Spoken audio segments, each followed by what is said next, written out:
This is Majima.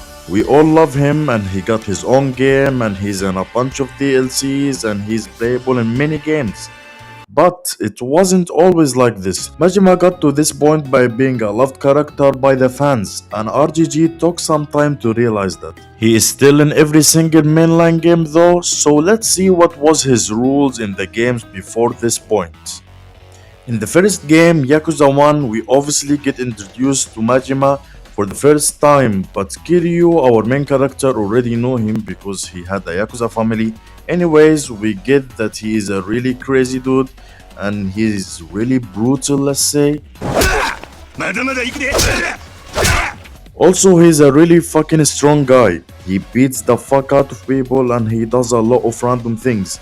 And we fight him 2 times as a main story boss in this game. I don't know why I said this, but throughout the video I will be saying how many times we fought him in the games. By the way, the 2 times we fought Majima was because he kidnapped a kid, so we fight him and he took a girl as a hostage.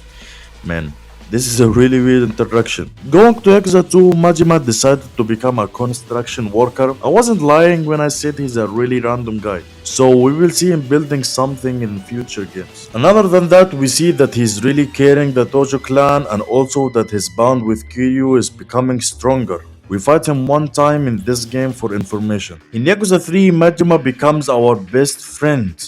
So at the start of the game, Kiryu beats Majima to make him take care of a little someone called Daigo. And then he went to run an orphanage. In this game, we see Majima really fucking bored. And also someone suspects that he's betraying the Tojo clan. So Majima said, beat me if you want to know, as always. And yeah, he wasn't betraying anything. We fought him 2 times in this game and then he goes to save Kiryu after that. And oh yeah, he got a big family now. Okay, now Yakuza 4. This game is actually one of the most important games for Majima's story. We see Majima flashback and how he lost his eye and also his ties with Saijima. That was his brother in the Yakuza, you know. Anyways, it's a long story, but basically Saijima suspects that Majima betrayed him, so they fight. And yeah, he didn't.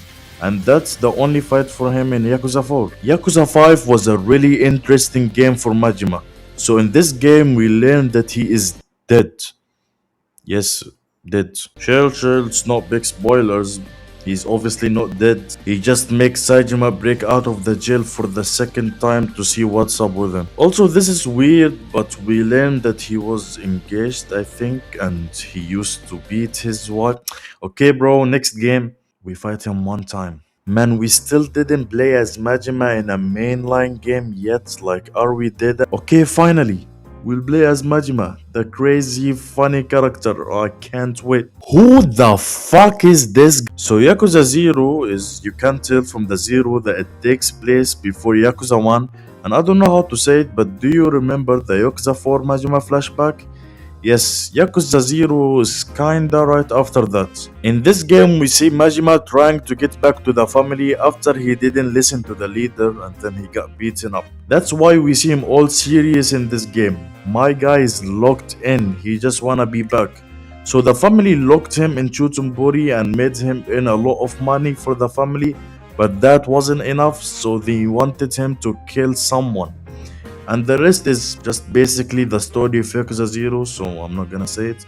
But nonetheless, even with the change of character, fans loved him so much, maybe even more than the crazy Majima. Yakuza 6 is the least game we had Majima screen time.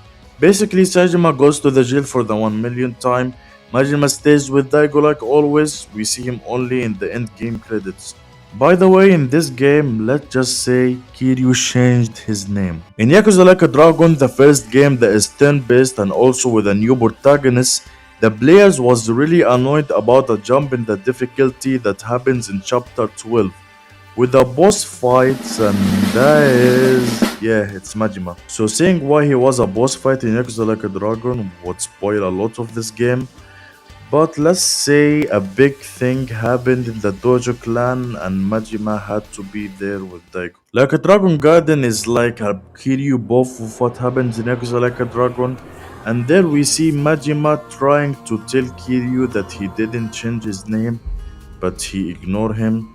Okay, what am I even talking about? Moving to Like a Dragon Infinite Wealth, we only see Majima later after Kiryu decided to go and rage bait him into fighting after things went down. And the rage bait worked and got us one of the best boss fights ever. Man, I really love Infinite Wealth combat and that Kiryu just can't break out of the 10 base. Also, we see him helping Kiryu later at the Millennium Tower and we see them fighting together after a really long time, so that's a cool shot. At this moment, Majima went through a lot.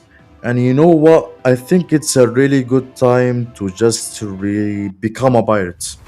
Yes, become a pirate. Pirate Yakuza in Hawaii is the only game that have Majima as the only protagonist, and it's kinda a sad story. Yeah, so basically Majima loses his memory and decided to become a pirate. So throughout the game we don't see much of Majima because he lost his memory. But at the end when he gain it back we get some of the serious Majima, so that's cool. And to be honest, I really enjoyed this game. It ends with Majima visiting Kiryu in the hospital and telling him of what happened in the game, which is really wholesome. By the way, if you wonder why he's in the hospital, let's just say he got sick of being milked in every game. And here we are. I really love Majima and I think they could have done him way better.